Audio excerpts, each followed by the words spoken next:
Republic Commando is still a solid experience. Most of the time. Am I as corrupt as the Senate? Absolutely. Does this 1 second Grievous cameo scare me to the core? You bet it does. If you're confused why I'm so horrified by a wheezing lunatic who dies to blaster fire, the General Grievous I remember fondest is his appearance in Star Wars Clone Wars. That monster is the reincarnation of fear itself. Luckily in the game we get to fight his guards. Thank God.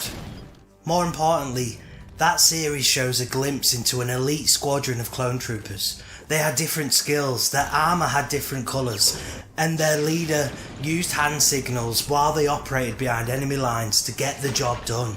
Republic Commando, in essence, is the closest we have to experience that kick-ass team in gaming form. I've been meaning to revisit it for a while. You wanna buy some death sticks? I caught it in the sale for £3.59, so it was finally time to play one of Star Wars' all-time greats. For those who don't know, you play as a member of Delta Squad, a team composed of Republic Commandos. The game is a tactical squad shooter, influenced by older games such as Ghost Recon and Rainbow Six. The game nails being a clone trooper in general, everything is done right. The aesthetics look like they've been pulled from George Lucas's wet dreams. It happens during the war. Obviously during a war there's lots and lots of stories, very exciting action, drama, heartbreak and comedy. And expanded upon by creators who clearly love Star Wars.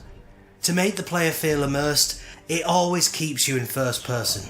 Always. I feel that is a must for this game, and just like Dread, you never remove your helmet from the second it's on. It is bloody perfection. The opening of video games is so precious to me, and Republic Commando's opening 30 minutes is pretty damn good. You take full control of 1138. These aren't just clone troopers, remember, they're Republic Commandos. The best of the best of the best. Yeah, it's on the cover. These guys have been raised differently. From your first day they are greeted with huge expectations. We expect great things from you. I love this little insight into the cloning facility. It's something we need to remember. These soldiers are Communion products. And now to business. And these battle-ready elites are promoting their cloning credibility. The hype for these soldiers intensifies in the danger room, where we are told we will become fierce hunters for the Republic. Man, that is so rad. I feel nothing can stop us. These peaceful aliens said so. As we wait for our departure, the squad decides to split up and rendezvous on Geonosis, because splitting up the party always goes to plan. You'll excuse me? I hate it when he does that. And then we are greeted with one of the simplest, most powerful title screens in the entire game. War has come to the galaxy. That is good stuff. The Geonosis conflict is a classic, and it's nice seeing it from a completely different perspective. Arriving in the back of a transport vehicle, we receive our instructions from a hologram while observing a glimpse of the ongoing battle. This is how a mission should begin, blending the action and story beats together in a simple but immersive way. As we touch down, we get our first glimpse of a Geonosis. So the game still looks pretty good. I think Geonosis is a hard planet to make pleasing on the eyes. What helps are the plumes of smoke, the blowing winds of sand and the falling dust from vehicles operating out of bounds. It gives that feeling of a wider conflict, which is all we can ask for as we make our way behind enemy lines. Medic! We need a medic over here! The display through the visor is exceptional, and it is done in a way that makes you feel like you're actually wearing a helmet. It's kind of a bizarre thing to say, but the solution is so simple. You can see a little of the top, bottom and sides. I'd argue the HUD in Republic Commando is superior to most sci-fi shooters. One thing I can't help notice is the shooting feels a little floaty. It was something that after an hour of playing you get used to, but what makes up for it are the sound effects for the weapons. The sound effects in general are exceptional. The added details are nice touches, getting a melee off, splashing oil over the visor and it self-cleans. That's unbelievably cool, though I bet that costs a hefty premium. And look at this guy. The droid loses his head and randomly starts firing. That's some goofy stuff you'd see in the movies. Our main objective is to neutralise an enemy after regrouping our full squad. After entering the spire, this is where the game shines. The interiors look great, and you soon realise why it never got released on PS2. The lighting, shadows and particle effects are next level for that generation of gaming. Plus the AI, which for the most part is surprising. We are introduced to giving our first commands such as placing charges, slicing. After all, that is the star of the show. We find all members of Delta and head towards our prey. This is when we run into them, a super battle droid, our first elite, and their health pool is insane. I jump in like a rock star stabbing away. It's there I remember allies can revive you. That's pretty cool. Yeah, let's not bring that up again. We neutralise the target and are instructed to go to the lower levels, seek and destroy a droid manufacturing plant. We get our first new weapon, a sniper, and stumble upon some alien eggs. This definitely helps with morale as we stamp out the Geonosian younglings. Can't get any more disgusting. We press on and another elite appears, this time a Geonosian carrying a heavy laser. I don't know what happened, but we ended with a party wipe. For anything as good as I hear, they can practically win the war themselves. What is going on? We are the best of the best of the best. Our mummy and daddy said so. Wait a minute. How did this happen? We're smarter than this. This game feels hard, though I might be my own worst enemy. Something you notice off the bat is, compared to old school Rainbow Six and Ghost Recon, Republic Commando isn't scared to fill the screen with enemies. It might be a tactical squad shooter, but there are parts where it's absolute mayhem. The war to 500 subscribers has begun. If you like the video and want your number to mean something, I welcome you. Every 100th subscriber going forward, I will play a game suggested by you guys. Republic Commando does an incredible job at making a Star Wars game feel grounded.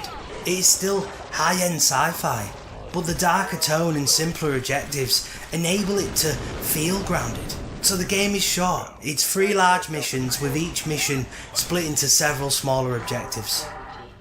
The game flips on itself in the second mission. You're investigating a ghost ship that reappears in deep space. Lots of shooters like to do this, and I'm all for it. They slow the pacing and incorporate horror elements. You breach the ship, comms go silent with command, and eventually you lose contact with your team. There is a weird moment with a clone trooper who lies to your face. Everyone was dead. So you came to the torpedo bay to hide? No, sir. I was trying to launch a torpedo. Then you see your teammate being overcome by Trandoshans. They wield shotguns and knives, they hide behind barrels, run at you, and disperse from vents. These Trandoshans are slavers, and they fit perfectly with the dark tone.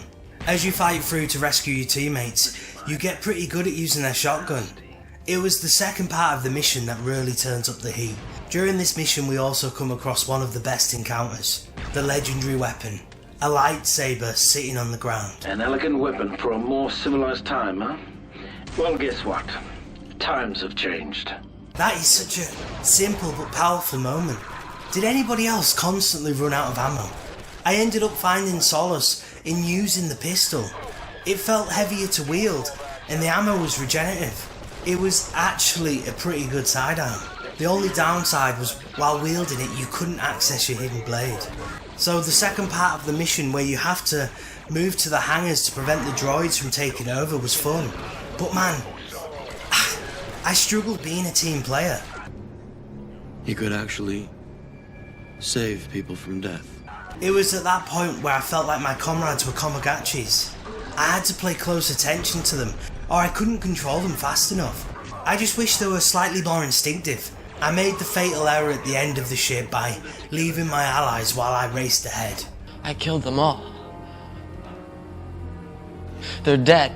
Luckily the mission restart wasn't too far back.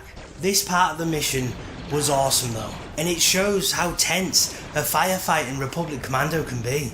The third and final mission on Kashyyyk is to rescue Wookiees from captivity and rescue their military leader from Grievous's guards. Base for reconditioning.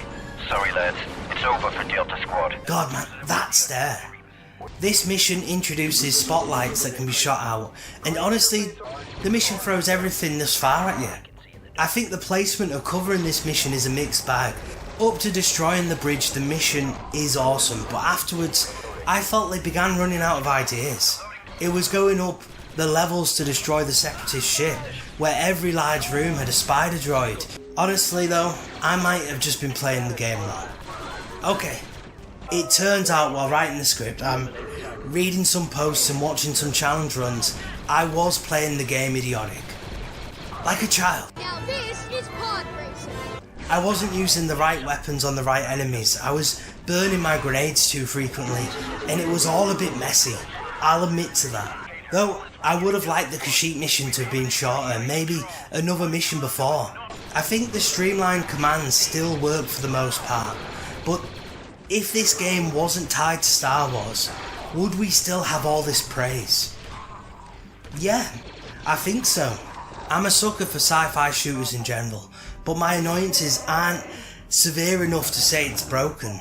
The sound design is amazing. I love how gritty it is. I love all the mayhem when it works in your favour.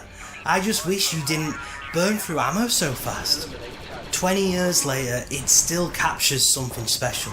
The way I remember you in my dreams. It makes you feel like part of an elite unit operating behind enemy lines in the middle of a galactic war. And that fantasy still checks out.